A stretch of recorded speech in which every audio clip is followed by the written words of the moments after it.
doutor, porque nós construímos o doutoramento no processo de inserção do professor. Então a gente pega ele na caminhada com a comunidade e reconstrói tudo aquilo que é feito nas linhas de montagem dos doutorados. E para finalizar, vou dizer o seguinte: na autonomia universitária, se tudo correr bem, não faço ano que vem, nós vamos fazer 100 anos na Federal, mas esse é o espinho da Federal, esse campus, porque a TRI está valendo, a TRI está no sentido da fronteira do pedagógico. Nós vamos criar o primeiro programa de pós-graduação, doutorado e mestrado não reconhecido pela CAPES por opção nossa. Nós não queremos falar com a CAPES, nós não queremos chegar perto. Por quê? Porque não é impossível você seguir com alternativas de inclusão, que nós incluímos todos, nós pegamos todos os alunos que são rejeitados pelos outros, para dar uma opção de cidadania para eles. Então é essas fronteiras que eu acredito que o Brasil precisa avançar. Além de interiorizar, ele tem que incluir valendo os excluídos. E eu acho que essas trocas nós vamos conseguir fazer, assim como eu já fiz antigamente lá com o Pará. Eles eram um curso excluído em Marabá e Altamira, o MEC reprovou eles, eu fui lá como enviado especial para tentar dar uma oportunidade para eles. Os avaliadores do MEC reprovaram os dois cursos de lá. E nós, com várias discussões, faz mais de 8 anos que eu não vou lá, mas nós conseguimos visualizar que ia ser talvez uma grande oportunidade para aqueles povos na margem dos rios da Transamazônica. Então, eu acho que o que está precisando é o pluralismo nessa história. Obrigado, não conheci, não tive a oportunidade de conhecer a maioria de vocês, mas eu acho que ao menos um grupo no e-mail a gente pode criar entre nós e fazendo coisas. E eu lamento que o MEC não teve aqui o tempo inteiro. Eu sou alinhado politicamente com esse governo, mas eu acho que perdeu uma grande oportunidade de ver o que está fazendo e o que o nosso companheiro ali falou por último. Eles nem sabem o que está acontecendo. Tomara que algum iluminado lá consiga saber e diga: olha, está acontecendo mais do que aquele arcaísmo de 10 anos atrás. E isso é mérito do próprio governo que criou isso. Agora precisa agilidade dos dirigentes para nos acompanhar, porque nós vamos indo para frente. Como é que eles vão segurar, eu não sei. Um abraço para todos. O nível de organização que se tem hoje de cada universidade, né? Bom é a situação do reitor de Jequitinhonha, que está começando o multicampo. Então ele pode, eu acho que deve estar sendo muito rico para ele, vai determinar o modelo dele, e porque uma coisa é começar multicampo, outra coisa é você pegar uma universidade que tem uma cultura unicampus há muitos anos, como é o caso de Viçosa, e você dá esse salto para multicampo, né, dentro dela, sobretudo na questão do poder, que é fundamental. É uma mudança cultural muito forte e muito importante. Mas eu gostaria, como o professor falou, essa comunicação de grupo via internet. E eu, Nelson, eu não sei se você conhece até onde nós avançamos em Viçosa no nosso organograma macro, porque lá nós estamos organizados, né, em diretorias e institutos. Dividimos 4 institutos nas 4 áreas de ciência. Eu acho que seria interessante, antes de amanhã, e aí eu acho que poderíamos, nesse grupo de internet, todo mundo colocar a estrutura que você tem. Porque eu tentei, quando nós estávamos estudando essa questão do estatuto, do organograma, acessar as universidades multicampo, e uma dificuldade tremenda de você saber como é que está estruturada. Mas nós temos no site ufd.br, você pode acessar lá, que está lá a estrutura até onde nós avançamos. Basicamente, um campus hoje tem diretoria geral, tem 4 diretores e 4 chefes de institutos. E nós temos o conselho acadêmico administrativo do campus. Então, acho que isso aí, porque na realidade o ideal fosse que todos os campos tivessem o mais próximo possível um do outro, porque nós estamos todos dentro de uma federal, são unidade federal. Então, é interessante que fosse o mais parecido possível. E eu acho que para alcançar igual é impossível, mas para alcançar alguma coisa mais próxima possível, seria interessante que nós nos conhecêssemos, cada solução que cada universidade encontrou, e porque seguramente isso aí pode interferir na montagem, no finalmente que você vai chegar, no finalmente que lá em Jequitinhonha, que está começando agora, vai chegar. Próximo professor aqui do Acre. Campus avançado, estamos na discussão do campus de fronteira, que abrange Bolívia, Peru e Brasil. Então nós estamos avançados na discussão já o MEC, com a possibilidade de criação de mais um campus nessa fronteira trinacional. Mas o que mais interessante, eu gostaria de um esclarecimento do professor Luiz, com relação a essa descentralização dos recursos, a questão do diretor, seu ordenador de despesa, e aí eu faria a pergunta, como funciona a questão dos órgãos fiscalizadores, principalmente o TCU? No nosso campus, inicialmente, nós tínhamos um cartão corporativo. Num ano, foi novo processo do TCU em si. Existiu, não dava conta. Você ia responder e pagar multas. Por exemplo, a minha reitora hoje tem quase 100 mil reais de multa do TCU. O TCU não sai de dentro da Universidade Federal do Acre. E não só o TCU, todos os órgãos que estão dentro. Como funciona, no caso da Universidade Federal Tecnológica do Paraná, essa descentralização, como funciona a questão dos órgãos fiscalizadores, os processos licitatórios, é o grande embaralho nosso lá, essa situação das licitações, porque nós estamos a 700 km da sede, como eu comentei ontem, não tem uma logística rodoviária que possa atender, e a gente fica muitas vezes dependendo de um processo que demora até 2 anos para chegar algum material ao campus. Tá? Obrigado. O próximo. Sou gaúcho, mas atualmente atuo no Paraná, na Federal da Fronteira Sul, e por 15 anos fui professor da Tecnológica do Paraná, no campus Pato Branco, né? Mas acredito que é a primeira vez que eu e o Pilate nos encontramos pessoalmente, apesar disso, o que é uma pena, evidentemente. E eu gostaria de explorar um pouco, até por conhecer bastante do funcionamento da UTFPR. Eu gostaria de, na minha fala, no primeiro momento, explorar um pouco, apresentar algumas questões para o Pilates, explorar um pouco essa experiência do UTFPR, que não é pequena, realmente, enquanto estrutura multicampo. Mas, na UTFPR, por exemplo, a gente tem uma descentralização muito grande orçamentária, inclusive com CNPJs em cada um dos campos, e, portanto, eles podem receber recursos diretamente do campo, realmente, porque tem CNPJ, é uma descentralização muito grande. Mas, por outro lado, não há uma descentralização do poder decisório, tanto que na UTFPR nós não temos conselhos de campos deliberativos. Né? Os campos, todo o poder decisório está concentrado nos conselhos superiores que acabam se reunindo em Curitiba, apesar de ter a representação de todos os campos. Então, como é que lida com essa coisa? Descentraliza o orçamento, mas não descentraliza o poder decisório de alguma forma. Também como que a UTFPR está conseguindo diminuir as diferenças, porque a UTFPR também nasce tinha toda uma história anterior num único campus, passa a criar novos campos, e a gente já viu que isso é um dos geradores dos problemas que temos nos campos Porto Sede, porque na UTFPR também nós temos uma estrutura diferente. O campus sede tem departamentos, enquanto que fora da sede não tem. Como é que a UTFPR está lidando com essas diferenças? Como é que a UTFPR está tentando aproximar a estrutura administrativa dos campos com a estrutura pré-existente do campus sede? E uma outra coisa, que eu não sei se o Pilate chegou a conhecer, é a experiência, porque foi apontada aqui até pelas universidades, a experiência das unidades regionais. A UTFPR chegou a apresentar esse modelo lá em 2004, 2005, né? E tinha as unidades regionais. Mas a UTFPR abandonou, mas eu não lembro se vocês já estavam na UTFPR, então não sei se você conhece, e tentar mostrar um pouco por que abandonou essa experiência dos campos regionais. Bom, e para finalizar ainda na UTFPR, a UTFPR tem diretor de campo sede. Na UFFS, tentamos criar a figura do diretor de campo sede e o MEC disse não.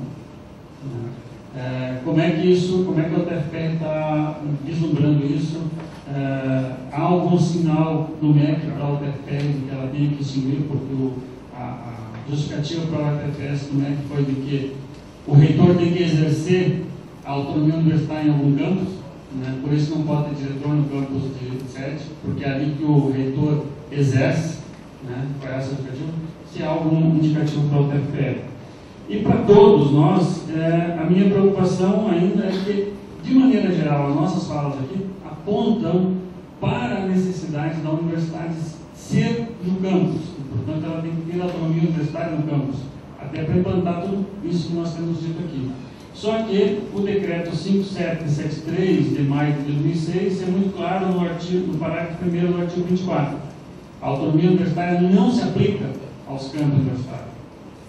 Então, como é que nós vamos lidar com essa dificuldade, né, com esse decreto, que é recente, inclusive, 2006, como é que nós, enquanto dirigentes dos campos, vamos lidar com essa determinação legal hoje, e acho que esse é o trabalho da tarde, inclusive.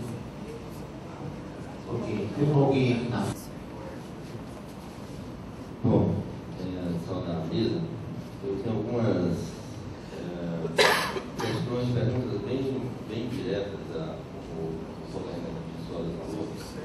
Nós estamos num processo de estudo de fazer um pré-projeto, uma minuta para pôr discussão dentro da nossa universidade, uma estruturação de uma realidade no Estado.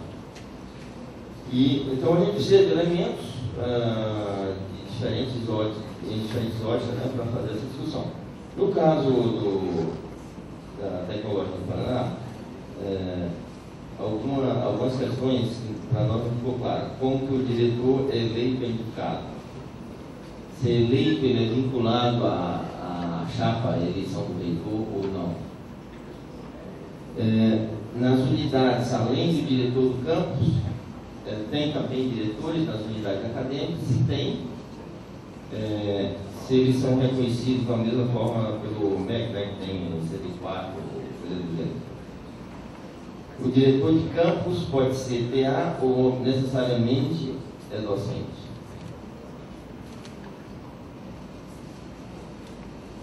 Uma questão também de organização, de distribuição de recursos. Essas emendas que são destinadas ao campus, ela passa pela administração central ou não, se vai direto para o campus. Certo? E foi falado aí que essa estruturação tem problemas reais. Quais são as soluções e que problemas são esses? Certo? Essa estrutura da Federal de Goiás também é muito interessante, mas tem algumas coisas que eu não consegui decifrar no pequeno espaço de tempo que eu colocava. Mesma questão, tem diretor do campus ou não, e se tem unidades acadêmicas nos campi e se tem diretores. Essas câmaras, elas são coordenadas, para mim não ficou claro, pelo pró-reitor da respectiva área, seja graduação, pós-graduação, ou se tem um diretor ou pró-reitor adjunto nessas funções, em cada campus. Né? O Conselho Gestor Regional, pelo que eu entendi, ele é dirigido pelo vice-reitor. Eu estou com pena do vice-reitor com a quantidade de campos, se fosse lá no caso da Federal do Paraná, ele gerenciar isso, ou se não há uma alternativa de essa gestão ficar dentro do próprio campus, sendo a representação da reitoria através dessas câmaras, com a presença de e também esse número de 30, eu não entendi como é que eles são escolhidos a partir das regionais. Eu entendi, claro, que tem um proporcional a custo, proporcional à densidade de custo em cada campus. Mas eu não sei exatamente como é que eles são escolhidos, certo? Como é que é o processo de escolha. E são 2 vezes 30 que eu entendi, então eu não sei qual é a função de cada 30 vezes. E por que é 30, que número mágico é esse? Essas coisas. Era isso que eu queria esclarecer para o entendimento. Ok. Bom dia, sou o Pedro Cruz, da UFG, e técnico também dessa comissão aí que está discutindo a reestruturação da universidade. Gostaria de fazer uma pergunta para o professor que fez a exposição da Federal do Paraná em relação a esse conselho de planejamento e administração. Gostaria de saber qual é a composição desse conselho que compõe e se ele é um conselho deliberativo, né? Ou se tem na organização algum conselho consultivo que congregue órgãos administrativos. Gostaria que o senhor pudesse falar sobre isso. Obrigado.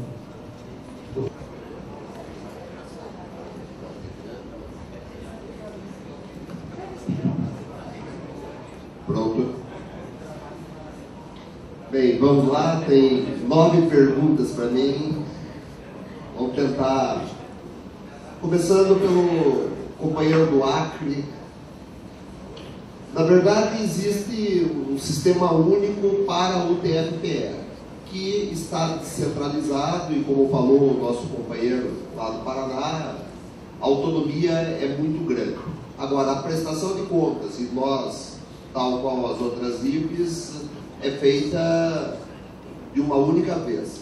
O TCU, por exemplo, vai lá e se instala e fica um mês no começo do ano e toda a documentação dos campi são apresentadas, são encaminhadas, enfim, para que essa prestação seja única da instituição, e aí responde solidariamente o diretor do campus com o seu CNPJ e o reitor que delegou essa atribuição.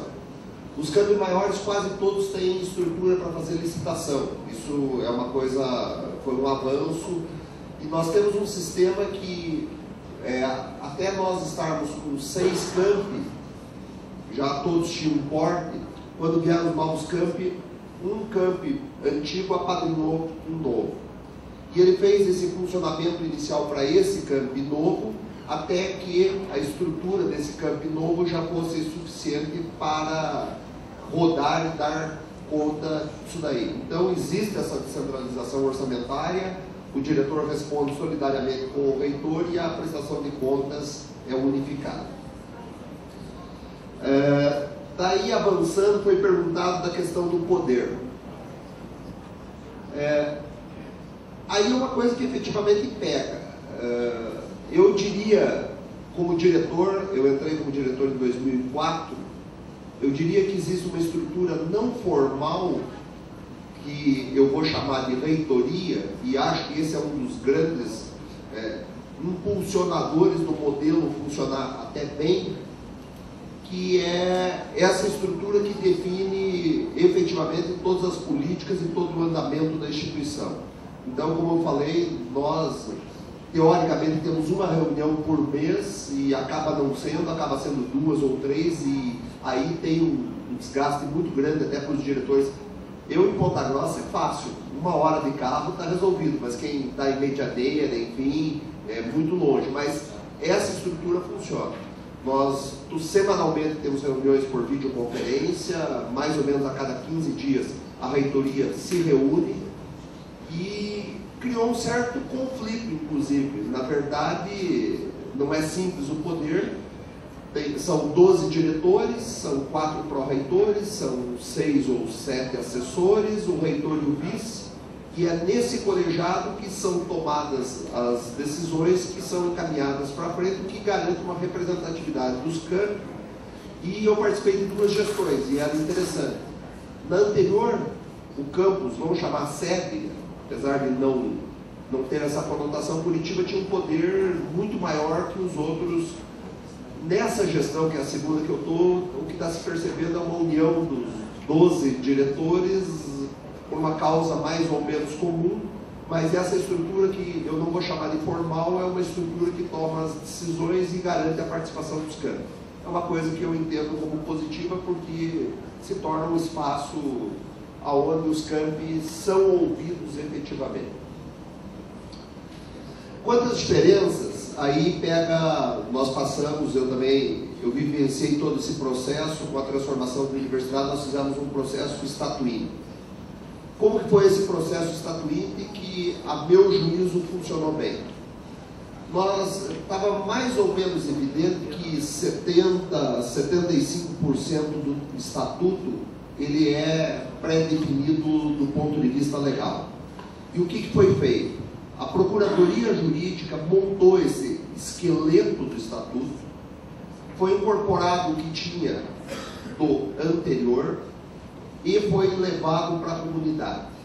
E foi discutido, a comunidade trouxe sugestões, enfim, e aí tinha uma comissão que trabalhou em cima disso daí, e todas as sugestões que a comunidade trouxe foram devidamente encaminhadas, todas, sem exceção, para o Conselho Universitário. E o Conselho Universitário que deu a formatação. E aí, pegando até um pouco o gancho da autonomia, cada um desses campi, na sua representatividade, tentou buscar a maior autonomia possível aí de gestão, de igualdade, enfim. Então, nesse sentido, o processo estatuíno foi fundamental. Daí você perguntou, mas como garantir as diferenças? O próprio Estatuto se viu obrigado a fazer isso. O Estatuto criou uma estrutura ideal, uma estrutura que o campus Curitiba tem. E o próprio Estatuto prevê que a montagem dessa estrutura nos campi vai depender de pessoal, de funções, enfim. Mas à medida que se vá adotando essa condição, os campi já têm aquele modelo para avançar. Então, esse foi a única saída do ponto de vista estatutário que se conseguiu. E eu estou vivendo, nós estamos passando em Ponta Grossa, por exemplo, pela departamentalização. A hora que nós tivermos a condição é encaminhar para a reitoria, como o Estatuto já prevê, nós estamos passando por esse processo.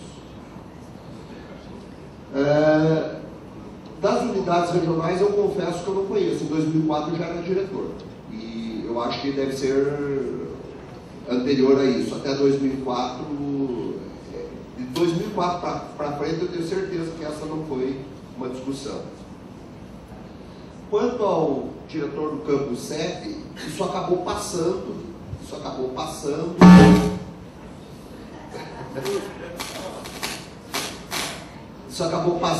quando da transformação da Universidade Tecnológica, só que é uma coisa que está dando problema.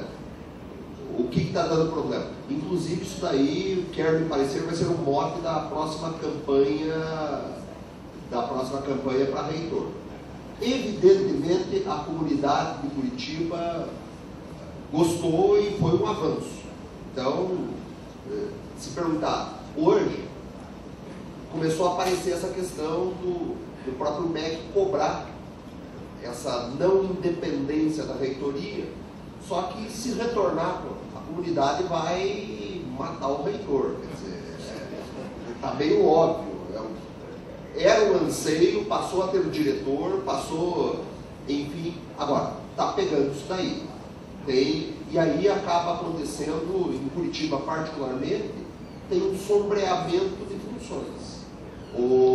Por mais que se dê autonomia, o diretor de Curitiba é diferente dos outros.